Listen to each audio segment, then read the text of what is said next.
लोकसभा निवडणुकीच्या पार्श्वभूमीवर सध्या आपण विदर्भातील विविध लोकसभा मतदारसंघांचा आढावा घेत आहोत।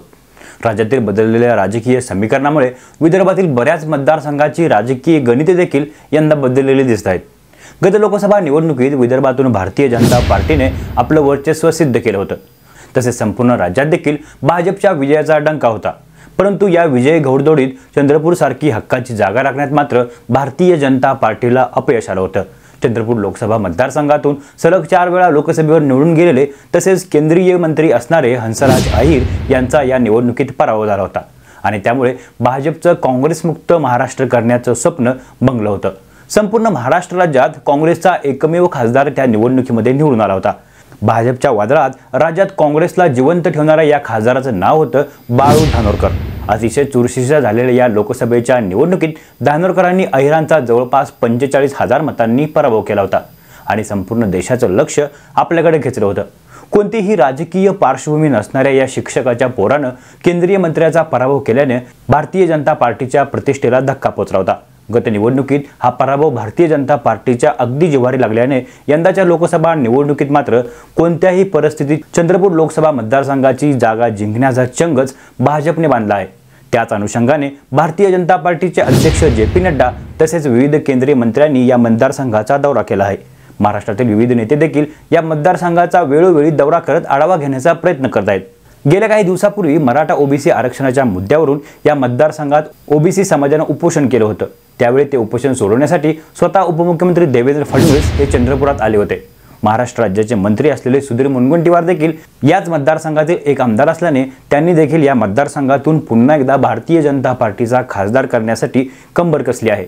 अशातच येणाऱ्या लोकसभा निवडणुकीत काँग्रेस विरुद्ध भाजप असा सरळ सामना आपल्याला या चंद्रपूर लोकसभा मतदारसंघात पाहायला मिळणार आहे। त्याच अनुषंगाने या मतदारसंघातील सध्याच्या राजकीय स्थितीचा आढावा आपण या व्हिडिओच्या माध्यमातून घेणार आहोत। गत लोकसभा निवडणुकी अगोदर अनेक नेते काँग्रेस सोडून गेल्याने संपूर्ण देशात काँग्रेस पक्षाची पडझड झाली होती। अशातच महाराष्ट्रातील विविध लोकसभा मतदारसंघात तर काँग्रेसकडे निवडणुकीत उभे करण्यासाठी ताकदवर असे चेहरे देखील नव्हते। चंद्रपूर लोकसभा मतदारसंघातून सुरुवातीला विजय वडेट्टीवार यांच्या नावाची चर्चा होती, परंतु वडेट्टीवारांनी ही निवडणूक लढण्यासाठी नकार दिल्यानंतर उमेदवारीची माळ पडली ती शिवसेनेतून प्रवेश करत काँग्रेसमध्ये आलेल्या बाळू धानोरकर यांच्या गळ्यात। या मतदारसंघाचे दोन्ही उमेदवार जाहीर झाल्यानंतर केंद्रीय मंत्री हंसराज अहिर हे नवख्या बाळू धानोरकरांचा सहज पराभव करतील असे सर्वांना वाटत होते। परंतु बाळू धानोरकरांनी या आपल्या जनसंपर्काच्या जोरावर हा संपूर्ण मतदारसंघ पिंजून काढत जोरदार प्रचार केला। या निवडणुकीत त्यांना शिवसेनेतील जुन्या सहकार्यांचं देखील अप्रत्यक्षरित्या साथ मिळाली। तसेच धानोरकर हे ओबीसी चेहरा असल्या कारणाने संपूर्ण ओबीसी समाज देखील धानोरकरांच्या बाजूने एकवटला होता। त्याचाच प्रत्यय म्हणून निवडणुकीच्या निकालानंतर सर्वांना धक्का देत बाळू धानोरकर हे या मतदारसंघाचे नवीन खासदार म्हणून निवडून आले। त्यांच्या या विजयाची दखल काँग्रेस हायकमांडने देखील घेतली होती। पुढील काळात आपल्या खासदारकीच्या माध्यमातून धानोरकरांनी या मतदारसंघामध्ये आपलं वर्चस्व वाढवण्यास सुरुवात केली होती। परंतु नियतीच्या पुढे कोणाचं काहीच चालत नाही याचा प्रत्यय धानोरकरांच्या बाबतीत आला। गेल्या 7 ते 8 महिन्यापूर्वी धानोरकरांचं पित्ताशयाच्या आजाराने आकस्मिक निधन झालं। धानोरकरांच्या या अचानक एक्झिटने सर्वांनाच धक्का बसला। मतदारसंघ पोरका झाला अशी भावना तयार झाली असतानाच पती गेल्याचं दुःख पाठीशी टाकत धानोरकरांच्या पत्नी आमदार प्रतिभा धानोरकर यांनी या मतदारसंघात जोमाने कामाला सुरुवात केली आणि स्वर्गीय बाळू धानोरकर नसल्याची कमतरता त्यांनी काँग्रेस कार्यकर्ते आणि या मतदारसंघातील मतदारांना भासू दिले नाही। त्यानंतर या मतदारसंघाची पोटनिवडणूक होण्याची शक्यता असताना देखील अजूनपर्यंत या मतदारसंघाची पोटनिवडणूक झालेली नाहीये। त्यामुळे येणाऱ्या लोकसभा निवडणुकीतच चंद्रपूरचा पुढचा खासदार कोण असेल हे आपल्याला समजणार आहे। चंद्रपूर लोकसभा मतदारसंघ हा ओबीसी बहुल मतदारसंघ आहे। या मतदारसंघात सर्वाधिक ओबीसी मतदार आहेत। त्यामुळे भाजप यंदा अहिरांना थांबवण्याच्या तयारीत आहे। त्याऐवजी सुधीर मुनगंटीवार किंवा विदर्भातील ओबीसी नेते डॉक्टर अशोक जीवतोडे यांना उमेदवारी मिळण्याची शक्यता आहे। जीवतोडे हे राष्ट्रीय ओबीसी महासंघाचे पदाधिकारी आहेत। तसेच ओबीसींच्या न्यायासाठी त्यांनी वेळोवेळी ठिकठिकाणी अधिवेशने देखील घेतली आहेत। त्यामुळे भारतीय जनता पार्टीकडून जीवतोडेंना उमेदवारी देण्याबाबतची चर्चा सध्या सुरू आहे। याचबरोबर सुधीर मुनगंटीवार यांच्या नावाची देखील चर्चा आहे। त्यांचं या मतदारसंघामध्ये चांगलं वर्चस्व आहे। तसेच राज्य सरकारमध्ये ते मंत्री राहिले आहेत आणि भाजपच्या प्रदेशाध्यक्ष पदाची धुरा देखील त्यांनी काही काळ सांभाळली आहे। त्यामुळे एक अनुभवी नेता म्हणून मुनगंटीवारांना उमेदवारीची संधी मिळण्याची शक्यता आहे। गत निवडणुकीतील पराभवाचा बोध घेत या मतदारसंघातून भारतीय जनता पार्टीला ताकदवर ओबीसी नेत्याची गरज असल्या कारणाने सुधीर मुनगंटीवार हाच चांगला पर्याय सध्या भारतीय जनता पार्टीकडे आहे।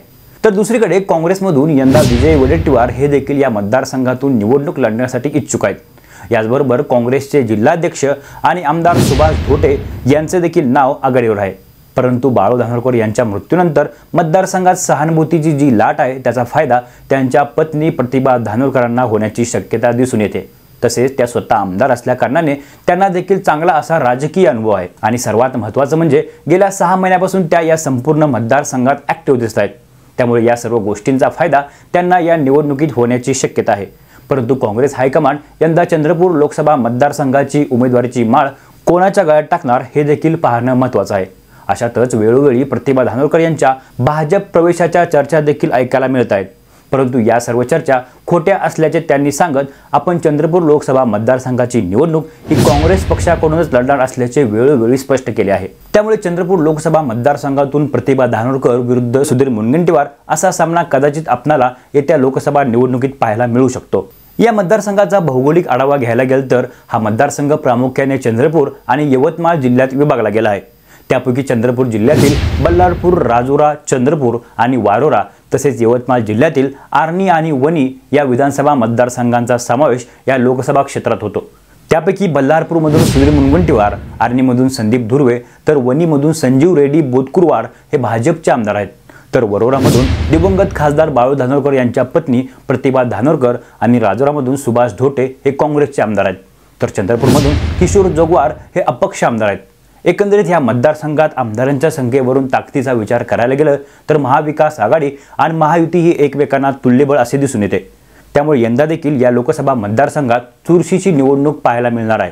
या मतदारसंघाच्या गत निवडणुकीत शिवसेनेच्या नेत्यांनी अप्रत्यक्षरित्या धानोरकर यांना मदत केली होती। यंदा मात्र महाविकास आघाडीत उद्धव ठाकरेंची सेना असल्याने त्याचा फायदा प्रत्यक्षरित्या काँग्रेसला या निवडणुकीत होणार आहे। तर याउलट महायुतीमधून राष्ट्रवादी काँग्रेसची साथ भाजपला असल्याने त्याचा फायदा भाजप उमेदवाराला होणार आहे। अशातच या मतदारसंघातील जनता मात्र कोणाला साथ देईल हे पाहणं महत्त्वाचं ठरेल। एकूणच भारतीय जनता पार्टीचा बालेकिल्ला असलेला हा चंद्रपूर लोकसभा मतदारसंघ गेल्या निवडणुकीत धानोरकरांनी आपल्या रूपाने काँग्रेसला मिळवून दिला होता।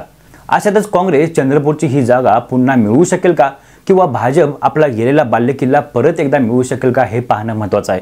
एकंदरीत येणाऱ्या लोकसभा निवडणुकीत चंद्रपूर लोकसभा मतदारसंघाची जागा कोणता पक्ष जिंकेल याबद्दल आपल्याला काय वाटतं हे आपण आम्हाला नक्की कळवा आणि हा संपूर्ण व्हिडिओ आपल्याला कसा वाटला हे देखील कमेंट बॉक्समध्ये सांगायला विसरू नका। तोपर्यंत धन्यवाद।